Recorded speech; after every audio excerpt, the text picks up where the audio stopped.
menunjukkan harga mahalnya menyerah. Sama aja kalau ada barang, ada price tag-nya, ada harganya. Setan sembunyiin itu. Dia tunjukin nggak apa-apa, dibuang aja, nyerah aja. Nah itu. Padahal sebenarnya menyerah itu harganya sangat mahal. Sama-sama katakan sangat mahal. Saat saudara menyerah, sebenarnya saudara sedang membuang potensi yang Tuhan taruh dalam dirimu. Karena itu hari ini sangat penting bagi Tuhan untuk berpesan kepada jemaat Tuhan. Kita nggak boleh menyerah. Sekali lagi tepuk dada saudara, katakan saya tidak boleh menyerah. Amin. Saudara, saya catat di slide. Sebenarnya ada 2 benih dari menyerah. Ya, keinginan untuk menyerah itu benih. Sama-sama katakan benih. Gak langsung besar, tapi ada benih. Nah, saya catat apa benihnya dari menyerah. Yang pertama bisa ditampilkan, yaitu benih dari menyerah adalah ketidakdewasaan. Ulangin sama-sama. Ketidakdewasaan. Sebenarnya saudara dan saya kalau bisa menyerah, benihnya itu saat saudara dan saya gak dewasa. Karena orang yang gak dewasa dalam hidupnya pasti gampang menyerah. Seperti anak kecil, kalau dia belum dewasa, dia pasti gampang nyerah. Karena dia merasa terlalu sulit, terlalu complicated, gak jadi-jadi. Saya tulis orang yang tidak dewasa pasti menyerah saat sesuatu dalam hidupnya tidak sesuai dengan keinginannya. Orang yang tidak dewasa, dia akan merasa oke, kalau ada satu tantangan, kalau terjadi satu masalah, kalau terjadi satu persoalan, saya nyerah aja. Karena dia nggak sadar, orang yang nggak dewasa nggak sadar akan potensi. Orang yang nggak dewasa pasti nggak sabaran. Saudara, saya ingin katakan kepada saudara, kadang-kadang kita berkata saya beriman Pak Pendeta. Kita merasa saya punya iman yang besar, I believe. Saya punya iman yang luar biasa. Tetapi saudara dan saya saat menghadapi masalah kita langsung menyerah. Apakah itu beriman? Saya rasa bukan. Seringkali banyak orang menyerah yang tidak dewasa ya. Menyerah kenapa? Karena waktu Tuhan terlalu lama. Ulangin sama-sama, karena waktu Tuhan. Ada yang ngerasa gitu? Rasanya Tuhan itu kok lama banget ya berkatin saya. Kok lama banget ya pulihkan saya. Kok lama banget ya jawab doa saya. Nah itu. Tapi saya catat bahwa sebenarnya kita harus sabar menunggu waktu Tuhan. Kenapa? Karena hanya orang yang dewasa bisa ini ditampilkan. Iman tanpa kesabaran itu iman yang tidak dewasa. Sekali lagi saya ulangin. Iman tanpa kesabaran itu apa saudara? Iman yang dewasa. Apa cirinya orang yang imannya gak dewasa? Orang yang menyerah saat menunggu waktu Tuhan. Padahal saya mau katakan hanya orang dewasa yang sadar bahwa sesuatu yang baik kadang-kadang membutuhkan waktu yang lama. Saya ulangin sekali lagi, kadang-kadang sesuatu yang baik membutuhkan waktu yang saya pernah baca satu artikel ya. Saya orangnya tuh suka baca banget. Saya pernah baca satu majalah otomotif ya, mobil. Artikel ini menunjukkan dan menceritakan bahwa untuk membuat satu mobil Toyota Avanza itu membutuhkan waktu 12 jam. Wah, robotnya canggih. Wah, 12 jam udah selesai, udah kerakit itu Avanza.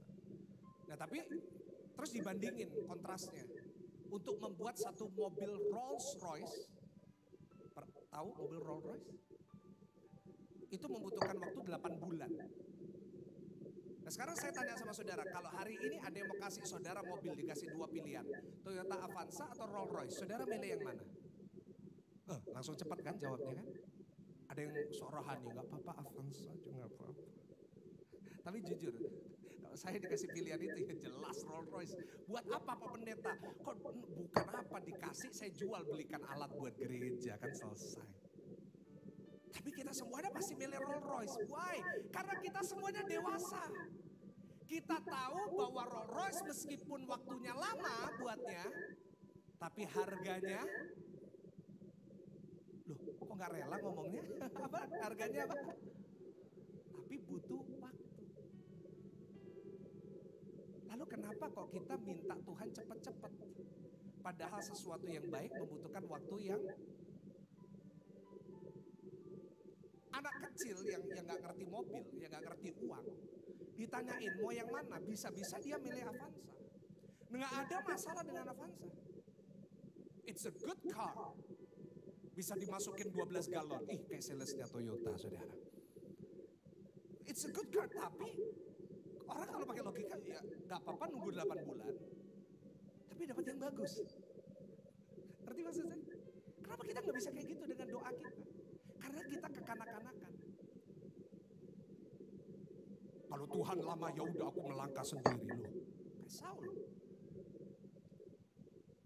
Kadang-kadang sesuatu yang baik dalam hidup saudara membutuhkan waktu. Sama-sama katakan membutuhkan waktu. Karena itu harus sabar. Yang datang sama keluarga boleh kasih tahu sabar. Bahasa Surabaya ojo gopo ta. Kan gitu. Kembali ditampilkan. Iman tanpa kesabaran itu iman yang tidak dewasa. Saya mau katakan kepada saudara hari ini kita harus jadi orang Kristen yang dewasa. Boleh katakan amin? Kenapa? Karena hanya orang Kristen yang dewasa bisa tetap maju meskipun ada tantangan yang besar. Saya berdoa hari ini kita jadi orang Kristen yang dewasa meskipun ada tantangan yang besar kita tetap maju. Kenapa?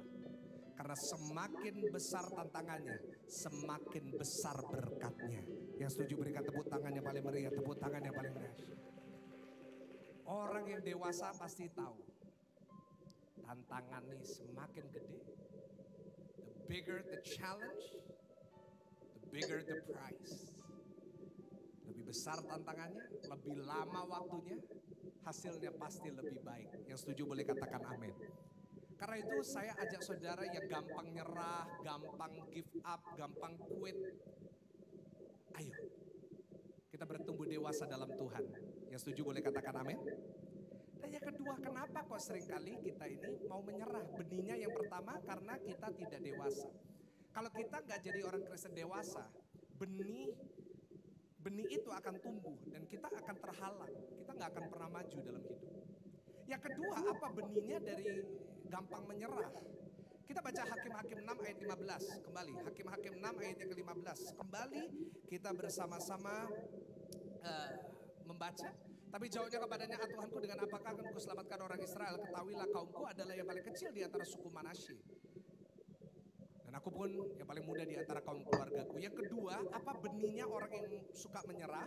Yang pertama karena tidak apa saudara? Dewasa. Yang kedua karena insecurity. Atau perasaan yang selalu kurang. Orang yang insecure pasti gampang menyerah. Orang yang insecure dalam hidupnya pasti gampang berhenti di tengah jalan. Pasti gampang quit, pasti gampang give up.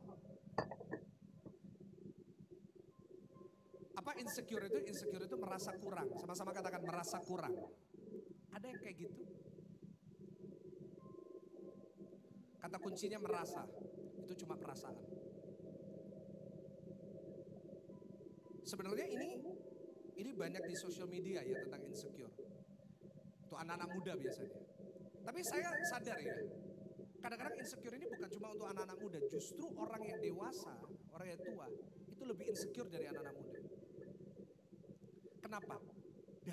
Dari mudanya nggak pernah diberesin insecurity ini. Merasa diri kita kurang, merasa diri kita kurang pinter, kurang hebat, kurang sukses, kurang ini. Apa ada di sini yang sering merasa diri saudara kurang? Itu cuma perasaan diri saudara soalnya. Orang nggak bisa lihat itu. Orang mungkin lihat saya hari ini, wah khotbah depan ribuan orang di online. Tapi di balik itu saya juga struggling with this. Saya jujur kadang-kadang saya merasa insecure. Saya kadang-kadang merasa kalau setan akan membuat saya insecure dan berkata, khotbahmu nggak bagus. Kamu nggak sebagus ini. Khotbahmu bosenin. Oh, Bukan hanya saya, saudara yang berbisnis pun juga gitu. Saudara berumah tangga pun juga gitu. Saya ini kurang cantik mungkin, karena itu pasanganku gak sayang sama aku. Aku ini mungkin kurang pinter, karena itu papa mama lebih sayang sama kakakku. Insecure. Itu di sini.